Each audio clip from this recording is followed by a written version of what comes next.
semua fans Manchester United, sekarang aku bakal menemani kalian semua untuk memberikan informasi terbaru tentang klub kesayangan kita yaitu Manchester United. Hasil drawing babak keempat FA Cup 2024-2025, MU reuni dengan Ruud van Nistelrooy.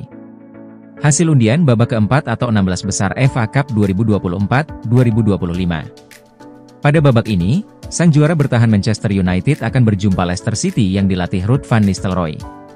Manchester United baru saja berjumpa Arsenal pada babak ketiga di Emirates Stadium, Minggu, 12 Januari 2025, malam waktu Indonesia Barat. Setan Merah mengalahkan The Gunners via adu penalti setelah bermain imbang 1-1. Manchester United sempat unggul terlebih dahulu berkat gol Bruno Fernandes. Namun, Setan Merah harus bermain dengan 10 pemain setelah Diogo Dalot menerima kartu kuning kedua. Arsenal berhasil menyamakan kedudukan lewat gol Gabriel Magalhaes. Tuan rumah hampir berbalik unggul, tetapi eksekusi penalti Martin Odegaard berhasil digagalkan oleh kiper MU, Altay Bayindir. Pada babak adu penalti, Bayindir tampil luar biasa dengan menggagalkan eksekusi Kai Havertz. Setan Merah akhirnya keluar sebagai pemenang dengan skor 5-3. Hasil ini membuat Manchester United melaju ke babak keempat untuk menghadapi Leicester City di Old Trafford. The Foxes sebelumnya mengalahkan KPR dengan skor 6-2. Bukan cuma Manchester United yang lolos ke babak keempat. Tercatat ada 17 tim Premier League yang akan bertarung di fase tersebut pada 7 hingga 10 Februari. Liverpool akan berhadapan dengan Plymouth Argyle. Plymouth akan menjamu The Reds di home park setelah menyingkirkan tim Premier League Brentford.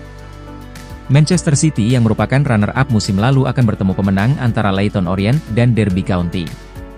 Adapun Tottenham akan berkunjung ke markas Aston Villa. Chelsea akan menghadapi Brighton di Amex Stadium. Sementara Nottingham Forest, yang kini berada di 4 besar, akan ditantang Exeter City. Boom! Transfer pertama Manchester United era Ruben Amorim sudah tiba. Manchester United sedikit lagi menyelesaikan transfer pertama di era Ruben Amorim. Diego Leon, bek asal Paraguay, telah tiba di Manchester untuk menjalani tes medis. Menurut Fabrizio Romano, Man United kemudian akan segera mengumumkan Leon sebagai transfer pertama di era Amorim. Bek kiri 17 tahun itu akan direkrut dari klub Paraguay Cerro Porteño dengan harga 6,8 juta pound, 3,2 juta pound uang muka dengan tambahan bonus bersyarat 3,6 juta pound. Setelah menyelesaikan tes medisnya di Manchester, Leon akan terbang kembali ke Paraguay dan baru bakal bergabung dengan The Red Devils pada Juli 2025. Perekrutan Leon menjadi langkah pertama visi jangka panjang Ineos dan Sir Jim Ratcliffe.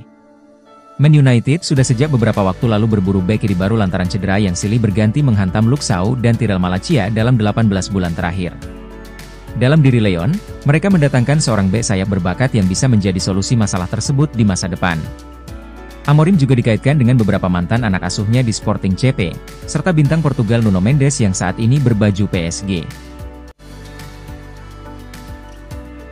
Tinggalkan Manchester United, Marcus Rashford susul Graham Potter ke West Ham.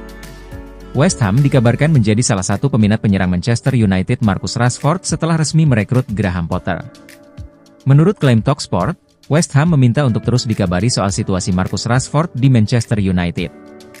The Hammers diklaim mempertimbangkan kemungkinan meminjam penyerang 27 tahun itu, tetapi juga percaya bahwa ia lebih mungkin bergabung dengan klub top Eropa. Sudah hampir sebulan sejak Rashford terakhir bermain untuk Man United, dan beberapa pekan semenjak ia mengaku siap mencari tantangan baru. Menurut laporan, bintang Inggris itu lebih mungkin hengkang dengan kesepakatan peminjaman alih-alih transfer permanen, dan AC Milan menjadi salah satu klub yang juga memantau situasinya. Graham Potter baru saja diresmikan sebagai pelatih baru West Ham menyusul dipecatnya Julen Lopetegui, dan perekrutan Rashford dapat menjadi pembuktian keseriusan mantan pelatih Brighton dan Chelsea itu. Rashford, yang kontraknya di Old Trafford berlaku sampai 2028, kabarnya sudah menolak 3 sodoran mega kontrak dari Arab Saudi. Usut punya usut, ia mendapat penawaran dengan gaji hingga 35 juta pound per tahun. Ruben Amorim mencoret Rashford dari skuadnya dalam beberapa pekan terakhir, dan belum bisa dipastikan apakah ia bakal tampil saat The Red Devils dijamu Arsenal di Piala FA, Minggu 12 Januari. Baru setengah musim, Joshua Zirkzee menuju pintu keluar Manchester United. Juventus siap tampung. Striker Manchester United Joshua Zirkzee dilaporkan telah membuat keputusan tentang masa depannya di tengah rumor kepindahannya ke Juventus. Joshua Zirkzee direkrut dari Bologna dengan harga 36,5 juta pound, 44 juta dolar, sebagai pemain pertama yang didatangkan di bawah kepemilikan parsial Ineos. Meskipun harapannya tinggi, Zirkzee telah berjuang untuk menemukan tempatnya, hanya mencetak 4 gol dan 2 assist dalam 28 penampilan di semua kompetisi. Di tengah perjuangannya, Zirkzee telah menarik minat dari Juventus, di mana mantan manajernya di Bologna Thiago Motta ingin bersatu kembali dengannya. Bianconeri dilaporkan ingin mendatangkannya sebagai pengganti Dusan Vlahovic, yang ingin mereka uangkan selama bursa transfer Januari. Spekulasi semakin memanas dengan laporan adanya pembicaraan lanjutan antara perwakilan Zirkzee dan pejabat Juventus. Florian Plettenberg dari Sky Germany telah mengklarifikasi bahwa meskipun Juventus menyatakan minatnya, tidak ada kesepakatan formal atau komitmen dari Zirkzee untuk pindah.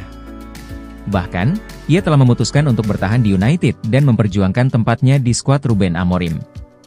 Selain itu, Zirkzee telah memberitahu petinggi klub tentang niatnya untuk tetap di Old Trafford, dengan tegas menepis kemungkinan hengkang pada bulan Januari.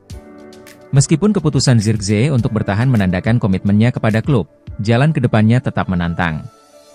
Dengan persaingan untuk mendapatkan menit bermain dan tekanan yang meningkat untuk tampil, pemain internasional Belanda itu harus cepat beradaptasi dengan sepak bola Inggris dengan ujian berikutnya adalah laga melawan Arsenal di putaran ketiga Piala FA, Minggu 12 Januari malam waktu Indonesia Barat. Jangan lupa untuk like, komen semenarik mungkin, dan cantumkan IG kalian di kolom komentar.